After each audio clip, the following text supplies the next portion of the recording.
안녕하세요. 도서 마케터이자 편집자 김민희입니다. 유대인들은 3000년 동안 나라 없는 백성이었는데요. 어떻게 이렇게 성공할 수 있었을까요? 1948년 이스라엘이 건국하기까지 3000년 동안 그들은 아시리아와 바벨로니아, 그리스 로마에 정복당했고 결국은 전 세계로 뿔뿔이 흩어져 나라 없는 민족으로 살아야 했습니다. 그러나 유대민족을 정복했던 국가들이 멸망하고 그 땅에 살던 원주민들이 완전히 변질되거나 사라진 후에도 유대인은 굳건하게 남아 있었습니다. 그 원동력은 과연 무엇일까요? 그 원동력은 바로 이성의 힘입니다. 유대인은 유대교 경전인 탈무드만을 손에서 놓지 않았다고 합니다. 그 결과 히틀러의 유대인 대학살의 참극이 벌어지는 가운데서도 국제적인 자본가들과 출중한 학자, 사상가, 심지어 거주국의 지도자까지 배출했습니다. 전 세계 인구의 0.2%밖에 되지 않지만 노벨상 30%를 가량이 유대인인 거죠. 그들은 역사에서 자민족 생존 제일주의와 민족 이성을 잊어본 적이 없습니다. 우리나라도 유대인처럼 힘든 시기를 겪었습니다. 조선 왕조 몰락을 기점으로 일제 식민지, 6.25 전쟁으로 인해 민족 분열이 더욱 심해졌죠. 우리 조상들은 전쟁이나 어쩔 수 없는 일로 고향을 등져야 할 경우에 아리랑 노래를 부르며 고향을 그리워했습니다. 유대인들도 유대의 땅을 떠나 흩어질 때면 통곡을 했다고 합니다. 하지만 유대인이 우리나라와 다른 점은 통곡의 대상이 고향 땅이 아닌 예루살렘 성전, 즉 이성이라는 것입니다. 한국 사회는 민족 이성이나 국가 이성을 찾아보기가 조금 힘든데요. 이성에 대한 학문적 관심도 조금 적었습니다. 유교사는 중국의 영향으로 확립되었지만 한국 고유의 철학사는 정립하지 못했습니다. 이러한 한국사의 이성 결핍을 설명하고 개인의 이성이 집단의 이성을 이끌며 결국 국가의 이성까지 영향을 미친다고 주장하는 책이 있습니다.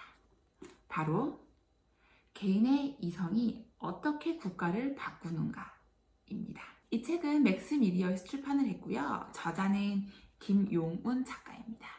김용운 작가는 수학자와 철학자이고 문명 비판가입니다.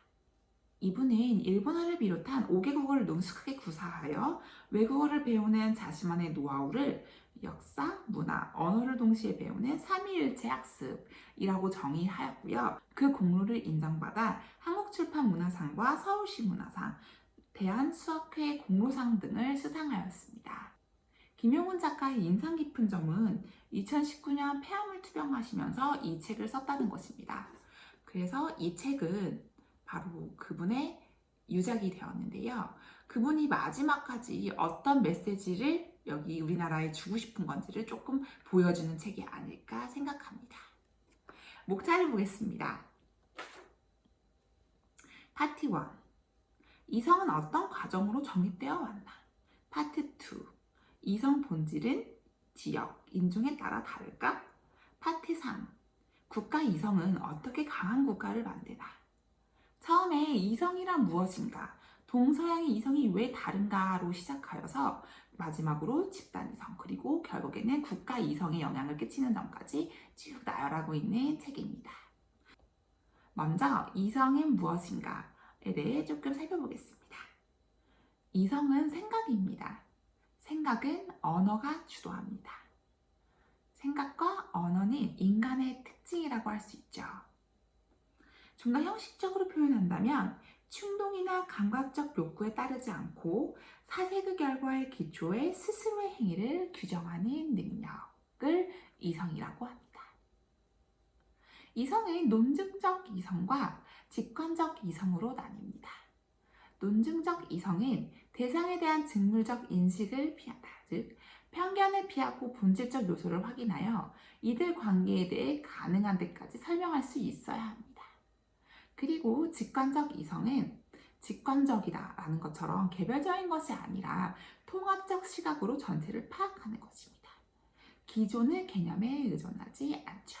이는 이성적인 방법론을 논하는 데카르트의 방법 서설로 이어집니다. 그의 이성주의적 사고는 분석과 종합 중심으로 이루어져 근대 이성사의 막을 열었습니다. 이성은 철학에서 다듬어지고 철학의 핵심에는 학문적, 인문적 사고 능력이 자리해야 한다고 얘기합니다. 또 이성은 증명의 정신이라고도 이야기합니다. 이성은 적음과 많음, 즉 일과 일을 구별하고 비교하는 데서 시작되었습니다. 대소 구별의 기준은 숫자와 컴퍼스였습니다.